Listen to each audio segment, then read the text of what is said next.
Hi, I'm sci-fi and fantasy author Michael LaVoice, aka LaVoice in Your Head. And I'm finna talk nerdy with you.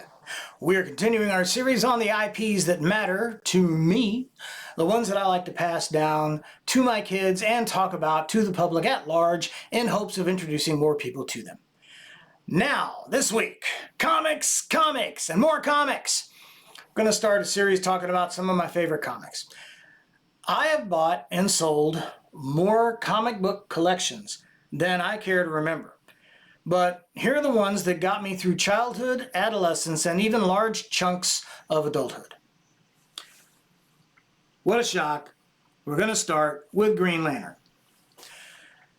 I love the concept of the Green Lantern Corps, which, as any sci-fi geek worth their ray gun will tell you, was inspired, some would say stolen outright, from the Lensman series by E. Doc Smith out of the pulp era.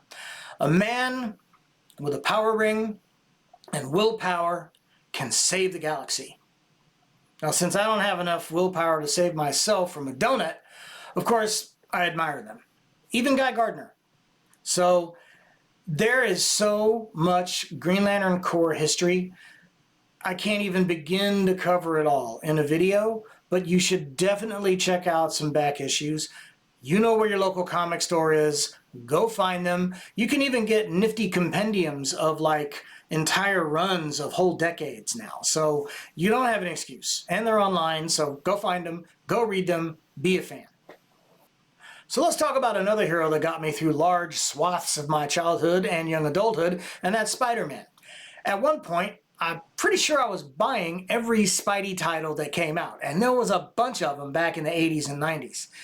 And when McFarlane started his amazing run as the artist, oh, that was a golden age.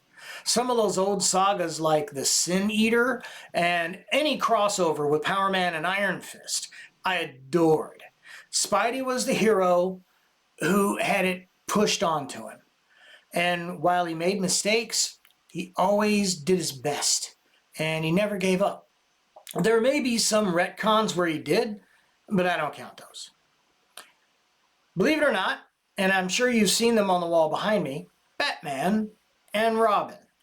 Now, Batman, back in the 70s and 80s, the focus was more on Bats as a great detective. That was the topic of the Batman books. Now, later on, as the Elseworlds books came out, I found it funny that no matter what, Batman was always the most dangerous outlaw vigilante, either making life miserable for the powers that be if they were corrupt, or criminals if the powers that be were just. Batman was more than vengeance. I know the animated series pushed that angle. I am vengeance. I am the night. Yeah, I get that. But he was also justice as well. Again, from the 1900s, early 1900s, all the way through today, so many comics, so many films, so many animated versions, too much to cover. But I know you've heard of the character, but if you want to do yourself a service, get some back issues of the comics from the 70s and 80s and give them a read. You'll be glad you did. Moving on to speedsters, the Flash, and, well, speedsters in general. Barry Allen, Wally West, Bart Allen, Impulse, and later the Flash, Johnny Quick, Jesse Quick, Max Mercury, and of course the granddaddy to them all, Jay Garrick. There are others, but these are the main ones that I grew up reading on into adulthood. The special relationship between Flashes and Green Lanterns was something that was iconic from even the old Justice League days on up into the modern era. In fact, there was a great two-issue comic. It was called Fast Friends, parts 1 and 2, where you had Jay Garrick and Alan, the original Flash, the original Green Lantern, Alan Scott and Jay Garrick, team up with the new Green Lantern, Kyle Rayner, and the new Flash, Wally West, and have an amazing adventure focusing on their relationships together. And it was very cool. It was very well done. Now, getting back into film, The early MCU, starting with Iron Man and all the way up to Endgame, the MCU films were some great work. Now, stuff that came after the opening 10 years, I haven't cared a lot for, except maybe Daredevil on Netflix. That was very well written. And of course, you know, Luke Cage is Power Man, and some of the episodes of his show where they had Iron Fist. The Iron Fist show was garbage. I hated it. Those were very well written and very well acted. I'm glad they're giving Charlie Cox a shot at redemption after those terribly, terribly written appearances in She-Hulk and Echo. Oh, that was so bad. But I'm glad to see him back. And people have told me and convinced me to give Reborn, the new one, a shot. So I'm going to do that. Now let's talk about a little bit of, okay, it's kind of not genre, but it kind of is too. Pulp era greatness and crime fiction.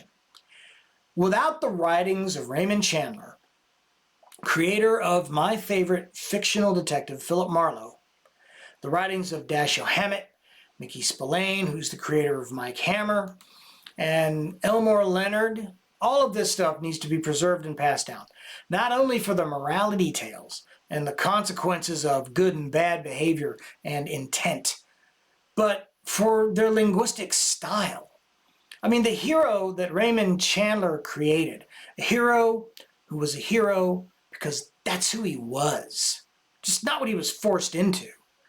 His methods might sometimes be questionable, and his behavior, okay, not always up to Boy Scout standards, but he always made his way through a dark world, determined to shine the light on the bad guys. Those stories are important. Going to end the series now. We'll move on to other things in the next few weeks, but there's a lot of stuff that I haven't mentioned here that I haven't covered. Small indie films like Six String Samurai, indie comics like Razor Fist's Ghost of the Badlands, tons of others. And this doesn't even cover music. I mean, that's a whole other series. But what do you think? What did I leave out that you think I'm absolutely nuts for excluding in this series? And with that, where do you think they rank, or tank, in your list of IPs that matter? Let me know in the comments. Thanks for stopping by, and I'll see you next time when I get to be LaVoice in your head.